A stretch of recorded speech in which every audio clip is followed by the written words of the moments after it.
Assalamu alaikum warahmatullahi ta'ala barakatuh. Muna kuwa fatan alkhairi kuma da ake mana fatan alkhairi da ƙasashe daban-daban, jihohi daban-daban kamar irin su Nijar, Libya, kamar Chad, Taiwan, Qatar, South Africa, irin su Algeria da sauran ƙasashe da sauran jihohi mu wanda mutanen mu wanda suke kira mu suke saka mu ayyuka daban-daban, mutanen wanda suke tura mana sakonni na fatan alkhairi da wanda suke biyo mu ta WhatsApp domin ƙarin bayani.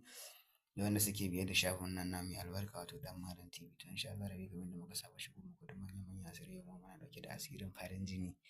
Insha Allah rabi wannan idan farin jini ne ko mace ko namiji ko yaro ko babba ko tsoho ko tsohuwa ko ma dai wane ne yake neman farin jini sadidan mujarabin la shakka fiha. Wannan asiri ne bangaren farin jini. Yanzu zaka tara jama'a, yanzu zaka rasa ya zaka da jama'a, yanzu zaka za farin jini fiye da yadda kake tunani.